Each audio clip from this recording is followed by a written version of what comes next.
നമസ്കാരം.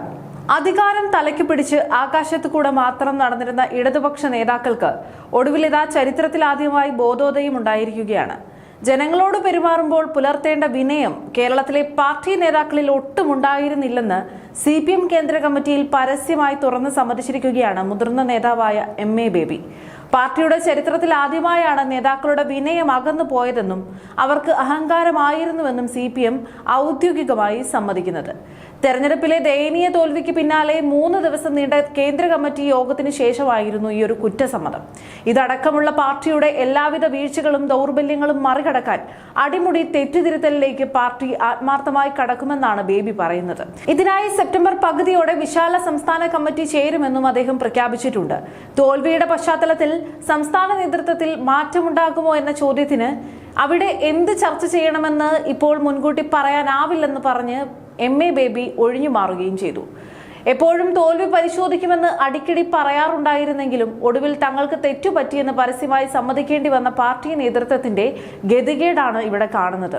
ജനങ്ങളെ ക്ഷമാപൂർവ്വം കേട്ട് അവർക്ക് മറുപടി നൽകുകയെന്ന പ്രാഥമികമായ ജനാധിപത്യ മര്യാദ പോലും കേരളത്തിലെ തങ്ങളുടെ നേതാക്കൾ കാട്ടിയില്ലെന്നാണ് ബേബി തുറന്നടിക്കുന്നത്.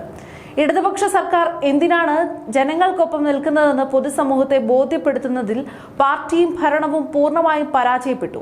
പാർട്ടിയുടെ എല്ലാ തലത്തിലുമുള്ള നേതാക്കൾക്കും വലിയ തെറ്റുകളും കുറ്റങ്ങളും ഉണ്ടായിട്ടുണ്ടെന്നും ഇത് അടിമുടി തിരുത്തണമെന്നും ബേബി പറയുന്നു. വെള്ളാപ്പള്ളി നടേശൻ നടത്തിയ ചില പ്രസ്താവനകൾക്കെതിരെ പാർട്ടി പ്രതികരിച്ചെങ്കിലും അത് ജനങ്ങളുടെ വിശ്വാസം ആർജിക്കുന്ന തലത്തിലേക്ക് ഉയർന്നിട്ടില്ലെന്ന് സംസ്ഥാന ഘടകം തന്നെ അംഗീകരിച്ചിരിക്കുകയാണ്. തെരഞ്ഞെടുപ്പ് പ്രചാരണത്തിലും സ്ഥാനാർത്ഥി നിർണയത്തിലും വലിയ ജാഗ്രത കുറവുണ്ടായെന്നാണ് CPM വിലയിരുത്തൽ.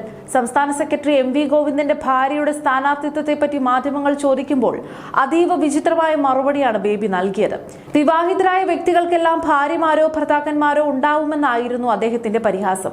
ആർക്കും പാർട്ടി നേതൃത്വത്തിൽ എത്താമെന്നും എന്നാൽ ചില ആരോപണങ്ങൾ മാധ്യമങ്ങൾ ഊതിപ്പെരുപ്പിക്കുകയാണെന്നും ബേബി കുറ്റപ്പെടുത്തുന്നു. CPM-ൽ നിന്ന് പൊതുസമൂഹം കൂടുതൽ ധാർമ്മിക മൂല്യം പ്രതീക്ഷിക്കുന്നത് കൊണ്ടാണ് ഈ ഒരു വിമർശനമെന്നാണ് ബേബിയുടെ ന്യായീകരണം. സ്വന്തം തെറ്റുകൾ വിളിച്ചു പറയുന്നതിനിടയിലും പുതിയ UDF സർക്കാരിന്റെയും മുഖ്യമന്ത്രി VD സതീശന്റെയും മേൽ ചെളിവാരി എറിയാൻ MA ബേബി മറന്നില്ല. വിഴിഞ്ഞം തുറമുഖത്തെ ഓഹരി കൈമാറ്റത്തിൽ മുഖ്യമന്ത്രി VD സതീശന്റെയും UDF സർക്കാരിന്റെയും കൈകൾ കളങ്കിതമാണെന്നാണ് ബേബിയുടെ കണ്ടെത്തൽ. ഒരു വിദേശ കമ്പനിക്ക് 49% ഓഹരി കൈമാറാൻ സ്വമേധയാ പറ്റില്ലെന്നും ബേബി ആരോപിക്കുന്നു.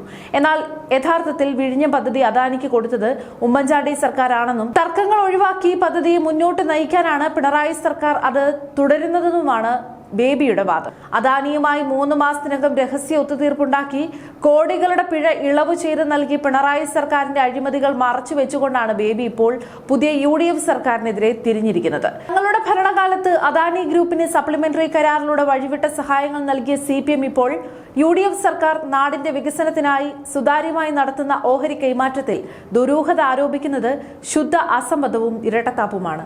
ഇതുകൂടാതെ ഇന്ത്യ സഖ്യത്തിന്റെ ഔദ്യോഗിക നേതാവായി രാഹുൽ ഗാന്ധിയെ തെരഞ്ഞെടുത്തിട്ടില്ലെന്നും അദ്ദേഹം ലോക്സഭയിലെ പ്രതിപക്ഷ മുന്നണിയുടെ നേതാവ് മാത്രമാണെന്നുമാണ് ബേബിയുടെ അടുത്ത കണ്ടെത്തൽ. BJP-ക്കെതിരായ സഖ്യത്തെ ശക്തിപ്പെടുത്താൻ നോക്കാതെ സ്വന്തം പ്രാമുഖ്യം നിലനിർത്താൻ കോൺഗ്രസ് വ്യക്തിപരമായി പോരാടുന്നത് സഖ്യത്തെ ദുർബലപ്പെടുത്തുമെന്നും ബേബി കുറ്റപ്പെടുത്തുന്നു. ബംഗാളിൽ തൃണമൂൽ കോൺഗ്രസിനെ ജനങ്ങൾ തിരിച്ചറിഞ്ഞെന്നും CPM മാത്രമാണ് വിശ്വാസ്യതയുള്ള പാർട്ടിയെന്ന് അവർക്ക് മനസ്സിലായിട്ടുണ്ടെന്നുമാണ് കേരളത്തിൽ ദയനീയ പരാജയം ഏറ്റുവാങ്ങിയ ബേബി ബംഗാളിനെ കുറിച്ച് തട്ടിവിടുന്നത്. എന്തായാലും ജനങ്ങളോട് കാണിച്ച അഹങ്കാരത്തിനും ധാർഷ്ട്യത്തിനും തെരഞ്ഞെടുപ്പിലൂടെ ജനങ്ങൾ നൽകിയ ശക്തമായ പ്രഹരത്തിന്റെ ഫലമായാണ് CPM ഇപ്പോൾ ഈ ഒരു കുറ്റസമ്മതം നടത്തിയിരിക്കുന്നത്.